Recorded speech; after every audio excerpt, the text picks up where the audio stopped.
Hey guys, I'm back with review 24 of 365, and this is the latest book, number 10 of J.R. Ward's The Black Dagger Brotherhood, Lover Reborn, and this is supposed to be Tor's story. I just finished reading it literally like 10 minutes ago, so how I feel about it. I'm a little disappointed, honestly. We've been so emotionally invested, or I guess me, has been so emotionally invested in Torment and how his story was going to end, or if he would get an end, and everybody else gets a happily ever after, and I feel like his is just a settling ever after, and it's kind of sad. So, I don't want to give too much away.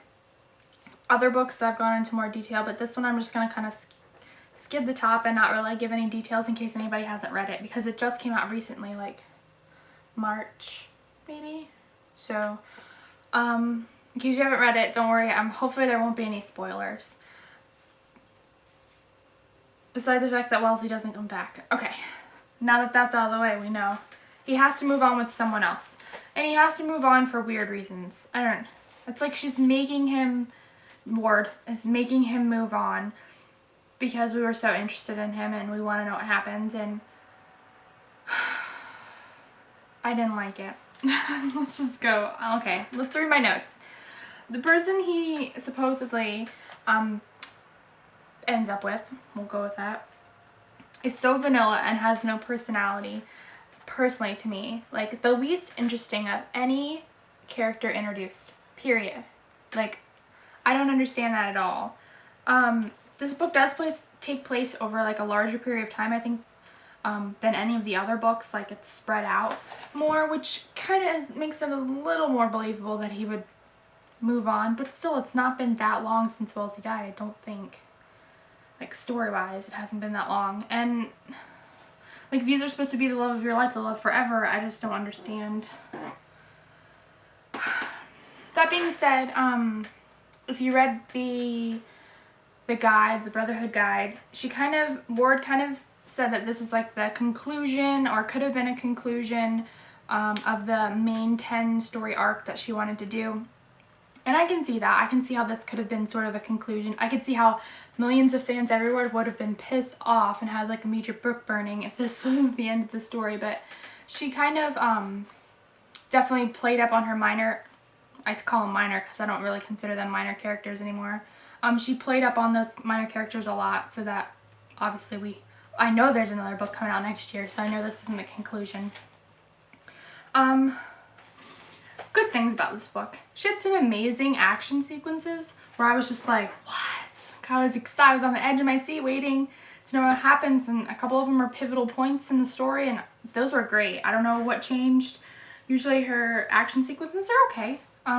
If you're good at visualizing. If you're not, then maybe they weren't so great, but this one was amazing. I was pretty excited.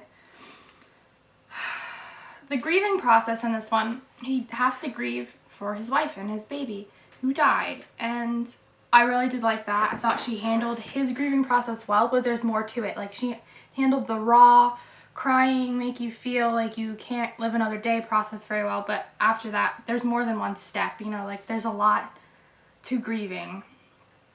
In this story we learn more about the Band of Bastards, and I like their story a lot. I'm glad that we're going to get more out of that. Previously I said I don't like Layla, and while she's still not moving very far up, she's further up than the main character in this book in my like status, and I guess getting more of her story is helpful, sort of. Still not loving her. Hopefully I will, or hopefully she won't get her own story and then I won't have to worry about it. The Blake, Quinn, Saxton triangle thing, I really love that, and I love it even more knowing that the next story is going to be Blake and Quinn's story. So I love it. Let's see. What I did like was Hex getting to know her mother a lot more.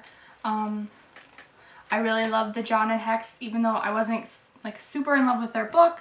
I did like it, and I still like their romance. I think to me it's really believable, their romance is, and now that we're getting a little more backstory, I like that. And really that's all I have to say right now. I'm still processing, I guess. But maybe I need to reread it now that it's not new and kind of process again. But having just read like the previous 9 books leading up to doing these reviews in a row and then jumping into this book, I am just disappointed. So I don't know how this new, like the new whole world of characters is gonna go now that we're moving into, you know, minor characters. I don't really consider Blaylock and Quinn minor characters anymore. I'm like, they have a lot of story plot. More than I say like Marissa or Bella does. So I would consider them major characters, and I'm just excited to see how that whole situation's gonna turn out. So for now, that's all for the Black Dagger Brotherhood. I know it's been a journey. It's been a lot of videos, a lot of time spent on these, and I will do a review as soon as the new one comes out. But until then, we're moving on. I have a couple of just regular books that I read in between. I don't have any of them here. That I read in between doing these videos, and that were done before or in between the Black Dagger Brotherhood, but I want to do all these together. So hopefully I'll see you guys real soon. If you love this book, or you hated this book, or you didn't like the main character like I didn't, let me know in the comments below, and hopefully I'll see you guys real soon.